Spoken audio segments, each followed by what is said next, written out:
And we want to see how the Niger Delta negotiation is going on, because that's costing us a lot at the economic level, and we need to resolve it very quickly.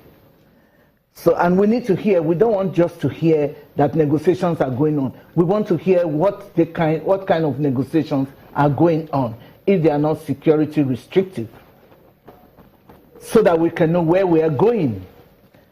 In the same way, we would like to be hearing how the power, the roads, the housing, where they are located. Let Nigerians be the monitors of the projects that are being done with Nigerian money, so that we can know. Like the lieutenants have to come out and say, this is where we are doing these housing projects in the country.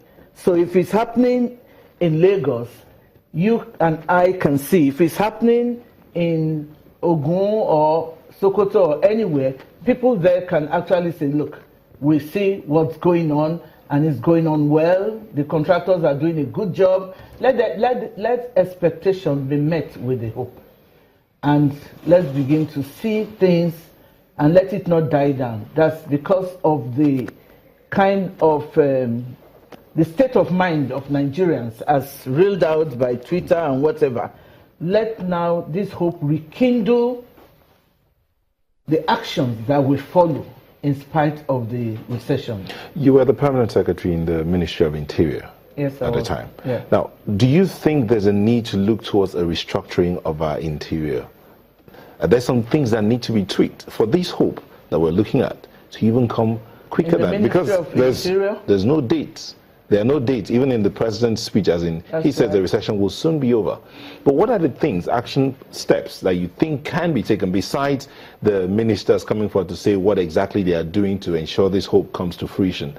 What other areas do you think they could look at? Well, recently I was speaking to a high-level officer in Interior, and I said, I've seen one of my hopes come true. That is, the Ministry of Interior actually should be taking charge of interior security matters.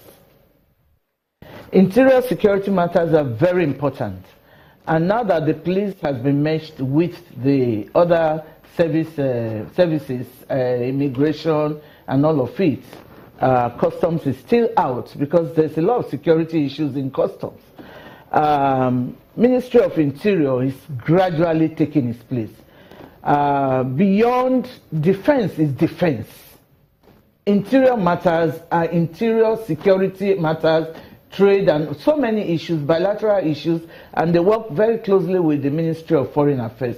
Now we need to engage that process very much so that there can be some kind of collaboration amongst those that are sort of, in quotes, peacekeeping. The civil defense is keep the peacekeeping, the police, they keep the peace, the customs, they do keep peace at their area, at the borders and whatever. Immigration, very key. They keep peace and they provide the internal image of the country. So we like to see that coming very, very strong going forward. Very quickly, and I like that you talk about the president's speech of hope. So you talk about the lieutenants will have to give what you call lifelines to the deadlines the president has provided. In other words, the president says we're going to provide, we want to have self-sustainability in staple food production locally by the year 2018. That's a policy statement. The lieutenants have to give a lifeline to that deadline that the president spoke of, just about 2 years away from that. Perhaps the key question I would like to ask you has to do with the talks recently about going back to a few things. Former head of state, General Yakubu Gowon, spoke about going back to the National Development Plan, the third one that was not implemented. There are talks about, Professor Wole Soyinka, the Nobel laureate, spoke about convening a national economic conference. Do you think we need to get back to another room, as it were, to sit over some structural issues, fundamentally speaking, perhaps the Constitution? Well, Constitution review, yes, will be needed because the Constitution we run is taken from 1979 to 1999. And if you look at the history of Nigeria from 1914, we had evolved in our Constitution very well. So Constitution is like a policy guideline for the country. And policies, by right, need to be reviewed from time to time. So also our constitution, we shall adapt it, review it in a way that will bring development, stability. But amongst, in the midst of all of this, going to the conference, calling conference, we had a lot of talk shows, I'll call it in quotes, in Nigeria.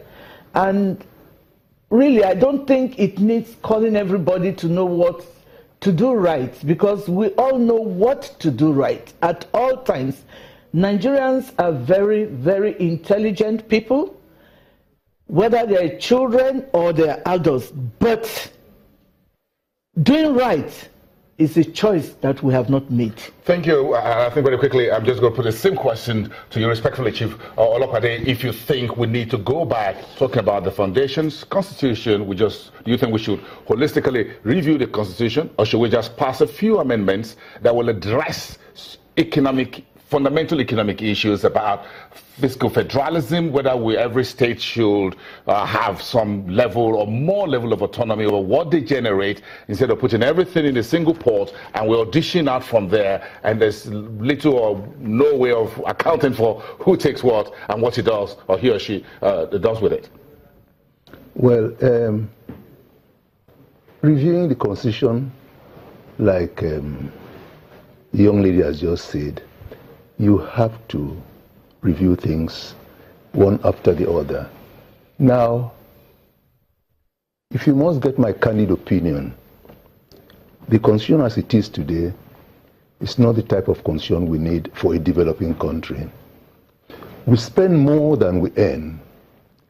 And with due respect, 80 to 85% of those who make the laws in this country do not understand what they say and what they put on paper. I'm sorry to say that, but it's a statement of fact. Now, you look at me completing a form and someone says to me, state of origin, I'm a Nigerian. Local government area. And the cheekiest one is your nearest bus stop of your local area, local government. It's a form given to me. When they say state of origin, I write Nigeria.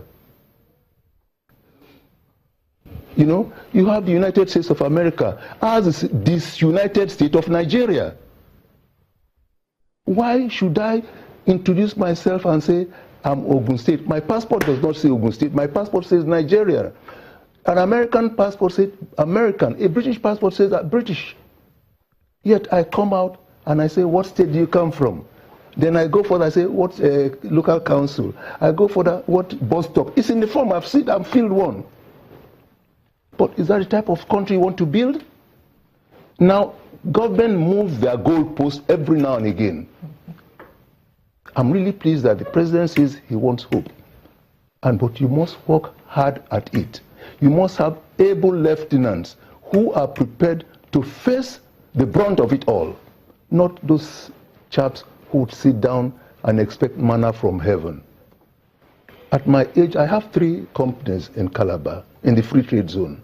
I don't have to go to Calabar. But I was encouraged by the government in power at the time. Please go and establish something in Calabar. I went there. She's been to that factory. I produce syringes. I've stopped production for about 3-4 years. Okay? They moved the post because they wanted to please 1 or 2 people. Yes, I'm not producing. I have a factory there with condoms. Manufacturing. I've spent 2.6 billion. We have not gone into production. Now, can I encourage someone to come back to Nigeria and invest in Nigeria? You talk of hope. We are living from our hand to our mouth every second, not every minute. Chief Olopade, I want to have that wonderful opportunity to see you in a factory at this very wonderful age. We thank you very much for coming. Thank you very much for asking. And Dr. Awosika, we also thank you very much. I'm looking forward to having more conversation with you. We want to have more conversation with you on basic human development index issues. So thank you very much. Nyota, I guess we're going on a break from here. Yes, indeed. I'll be back. Don't go away.